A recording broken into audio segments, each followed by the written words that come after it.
নমস্কাৰ মই নবজতে এই মুহূৰ্তত এটা ভাল খবৰ লৈ আছো শিক্ষকসকলৰ কাৰণে যিসকল শিক্ষকে কনটেক্সচুৱেল আৰু ষ্টেট পুলত তেওঁলোকে শিক্ষকতা কৰি আছিল যিসকলৰ নেকি এক্সপেৰিয়েন্স 3 বছৰতকৈ বেছি বা মিনিমাম 3 বছৰ আছে তেওঁলোকে এই স্পেশাল ৰিক্ৰুটমেন্ট ড্ৰাইভত তেওঁলোকে আবেদন কৰিব পাৰিব তেওঁলোকৰ এক্সপেৰিয়েন্স 3 বছৰ মিনিমাম হ'ব লাগিব তাৰ কাৰণে তেওঁলোকে ইতিমধ্যে যিখিনি কোৱালিফিকেশন ইতিমধ্যে লাভ কৰিছে কোনোবা টেট পাস আছে কাৰোবাৰ ডিএলএড বিএ তেওঁলোকে যিখিনি যোগ্যতা তেওঁলোকে অৰ্জন কৰিছে এই যোগ্যতা মৰ্মে তেওঁলোকে আবেদন কৰিব পাৰিব কি লাগিব ডকুমেন্ট সকলোখিনি মই আপোনালোক জনাবলৈ চেষ্টা কৰিম এই ভিডিঅ'টো যোগেদি আৰু এই কেতিয়াবা আবেদন কৰিব পাৰিব সেই কথা ইয়াত উল্লেখ কৰিছে আপোনালোকে 8 নৱেম্বৰ তাৰিখৰ পৰা আপোনালোকে 30 নৱেম্বৰ তাৰিখলৈকে এডভাৰটাইজমেন্টত কোৱা হৈছে with a view to support strength and improve the quality of elementary education in the state of Assam and pursuance of government approval fight number to dia ase and in exercise of powers under the Assam elementary education provincialization amendment rule 2025 one application are hereby invited from willing and eligible candidates who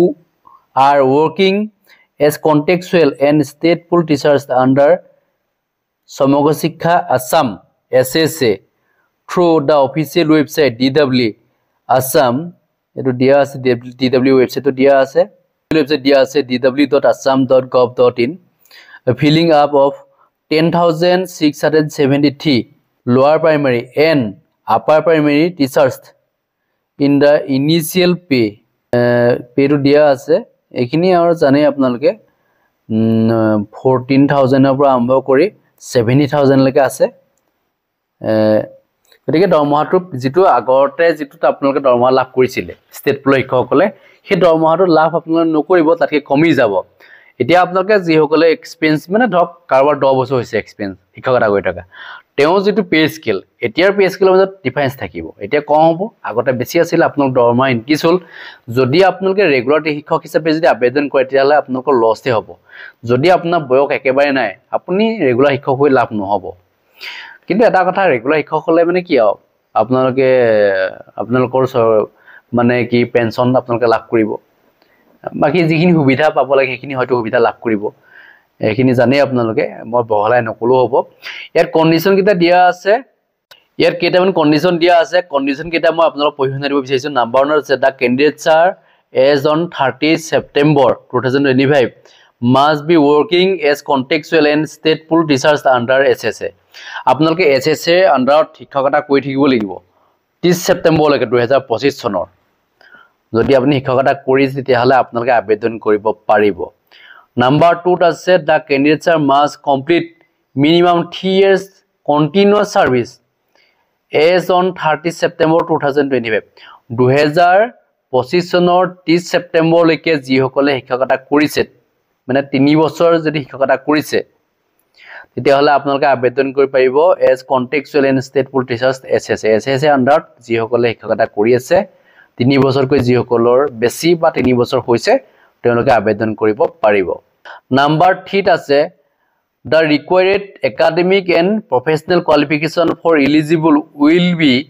as per NCT যেটো rule আপোনালোকে জানে কি document লাগিব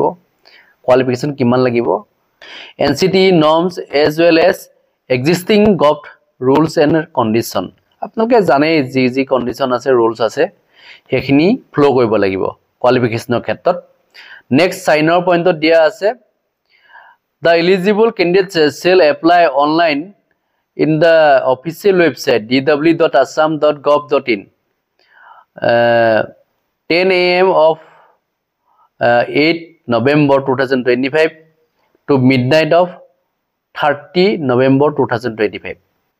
নিশ্চয় বুজি পাইছে আপোনালোকে 8 নৱেম্বৰ তাৰিখৰ পৰা 30 নৱেম্বৰ মধ্য নিশালৈকে আপোনালোকে আবেদন কৰিব পাৰিব তাৰ আগত কিন্তু যদি মধ্য নিশাৰ পিছত যদি আপুনি আবেদন কৰিব বিচাৰে তেতিয়াহলে কিন্তু ক্লোজ কৰি দিব এনেকুৱা হৈছে কি কিছুমানৰ গতিকে লাষ্ট মোমেন্টলৈ আপুনি নাথাকিব সোনকালে কৰি দিব 5 নম্বৰ পইণ্টত দিয়া আছে no offline application will be accepted offline ত আপোনালোকে application accept নকৰিব next 6 নম্বৰ পইণ্টত দিয়া আছে the director of elementary education Assam reserved to right to cancel to postpone the recruitment at any state without assigning any thereof যদি কিবা condition থাকে হয়তো postpone কৰিব পাৰে তেওঁলোকৰ ক্ৰাইটেৰিয়াৰ ভিতৰত মানে যদি নপৰে হয়তো তেওঁলোকে কেনসেল কৰিব তেওঁলোকৰ ৰোল মতে সেটোৱে আৰু পষ্টপন কৰি দিব মানে 7 নম্বৰৰ উল্লেখ আছে the candidate shall apply to same category of the post that he/she was holding as contextual or stateful teachers and only in one post মানে কি তেও যেটো পোস্ট হোল্ড কৰি ৰাখিব হে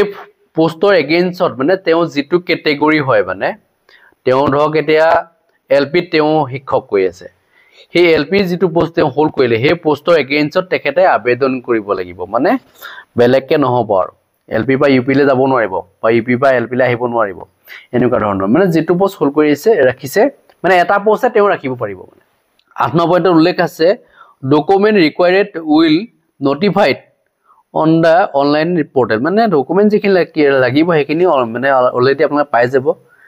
যেটো পোৰ্টেলত উল্লেখ থাকিব কি কি ডকুমেন্ট লাগিব এই কথাখিনি ভালকে লিখা থাকিব চাই লব আপোনালোকে আৰু লগতে এটা উল্লেখ কৰিছে attention to application all candidates are requested to visit the official website dw.assam.gov.in as any further information update related to recruitment will be provided in DW official website only মানে DW যেটো অফিশিয়াল ওয়েবসাইটত আপোনাৰ যিখিনি document দৰকাৰ হ'ব বা কিবা যদি ইনফৰমেশন জনাবলিকা থাকিলে কিবা কিবি বিচাৰিলে আপোনালোকে ওয়েবসাইটত লাভ কৰিব DW ওয়েবসাইটত আপোনালোকে চাই থাকিব লাগিব এইখিনি জনাবলিকা আছিল যদি কিবা ক'ব লগা আছে আপুনি নিশ্চয় কমেন্ট সেকশন লিখিব ধন্যবাদ জয়